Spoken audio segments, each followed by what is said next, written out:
is the quarterbacks around the country right now. And we've mentioned this NFL draft coming up in the spring, and it is going to be the year of the quarterback.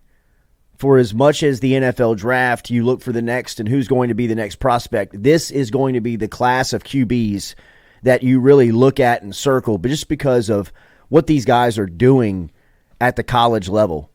I mean, you start with a guy like Michael Penix up at Washington, and he is really just kind of ripping through the Pac-12 right now. Over the weekend, 19 of 25, 304, 4 touchdowns versus Cal. He is averaging 409 passing yards per game. He leads the nation. That's 57 more than Shedeur Sanders. Penix has also thrown 16 touchdowns compared, if you're thinking Jayden Daniels, who had another big weekend versus Arkansas where he threw for 320 yards. He's right there up in the mix as well as some of the best in the country, right there on the heels of Penix in some categories from throwing the football. So the quarterbacks, when you think of Penix to Daniels and everybody in between, that includes Caleb Williams, Quinn Ewers, Jordan Travis, Bo Nix, Drake May, Sam Hartman. I mean, guys that are going to be high-round draft picks and potential franchise quarterbacks all playing college football this season has really made the games and made the sport interesting to watch. I mean, watching football all day on Saturday was easy. I mean, sometimes that's hard to do. I mean, just because football can get boring, bad quarterback play can really turn you off. I mean, there's just, lack of execution, and with now as many TV commercials that run during the game, it's easy to check out. No. Right? I mean, it's easy to kind of like leave it and Phone just gets hot. Forget it and come back and watch the YouTube highlights or watch the wrap-up shows later in the evening to see how it finished.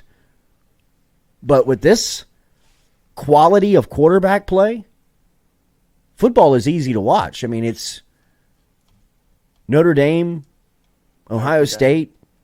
You know what I mean? Like, Ohio State's quarterback's not that good, but you're watching Notre Dame and you're thinking, I mean, they've got a functional quarterback. They could switch quarterbacks. It'd be scary. Ohio State, Notre Dame? Yeah. Yeah, Sam. That's what made me wonder when you look at this list, and this is obviously like the list of potential Heisman winners. You see Michael Penix, Caleb Williams. You went down the list. When you look at the NFL draft, where do you see Jayden Daniels in that category? I mean, I think he's playing himself into like a third to fourth, second to fourth round pick. I mean, what does Jayden Daniels not do that an NFL quarterback is looking for? I mean, Jayden Daniels to me he's got a full skill set. Right. I mean, if I was critiquing Jayden Daniels for the next level, I would just say you need to gain a little weight. Gain a little weight and look better on the deep ball. I guess more accurate with the deep ball. That would be it. I mean, he's proving like over the last couple of weeks. Now we'll throw it. Now let's put it in the bucket, which I think he did. You saw that throw to Malik Neighbors in the corner of the end zone against Arkansas. State? No, against Arkansas and State and Brian Thomas. Mm-hmm. Like, he's been able to prove that he could put those 30-yard passes in the bucket. I think you want to see, if there's one more thing, it's when it gets to 35 to 40 yards down the field, where you can still kind of lead them and put it in front of them. I'm only saying that because NFL-wise, when you look at the list, like Quinn Ewers, Caleb Williams is going to go probably first overall. Mm-hmm. All these guys are probably going to go in the first or second round. And I just was wondering where Jayden Daniels falls in that mix, because it felt like last year, there's a reason he came back. And it was probably for this type of run where he could play himself into being a NFL quarterback and not have to. I think coming into LSU, if he was looking at the NFL, it wouldn't have been at quarterback. And now it feels like he had definitely not only can play the position in college, but is projected to be a NFL quarterback, and it might be a second to third round pick as opposed to a fifth to seventh round pick.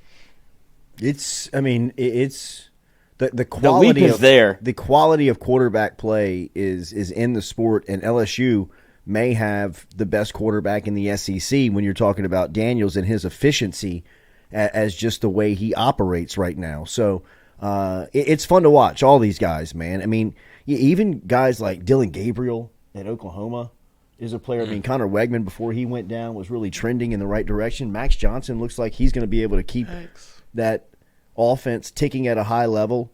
I mean, I was even watching that Miami Texas A&M game, and I was pretty impressed with Miami the quarterback? Tyler Van Dyke kid. Mm-hmm. You know, I mean, I watched him play last year, and he was puking all over himself. Right. You know, I mean, like a year later, he looks like he is very, like Comfortable in functional the in the offense, spot. yes. Yeah, I mean, he runs it. He's comfortable. He's calm out there. It just the quality play of quarterback makes football easier to watch. I mean, I think that's a very obvious statement, but college football right now has a surplus of quality quarterbacks that can play the position, which I think is evident by the ratings and how much people are watching. And I think this is why you're seeing so much parity around college football. How many SEC quarterbacks are on this list?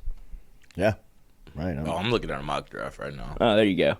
But that's why I think you're seeing some of these teams that are like SEC teams losing to out of conference scheduled teams, where it's other teams in Power 5 schools have quarterbacks. The SEC coming into the year, we knew that the SEC was down in quarterback play with a lack of returning starters. Everybody else around the country is able to either get one in the transfer portal or return their guy. And you're seeing that parity play out in college football this year, where it's a free for all. Like you talk about, if Ole Miss is able, if they don't get off the mat against LSU, you have 3 losses. But you look around the country, like everybody's going to have an opportunity to have 3 losses at the end of the year. No, the parity around college football is as tight as it has. This is 2007. As I can remember it, right? I mean, like it is.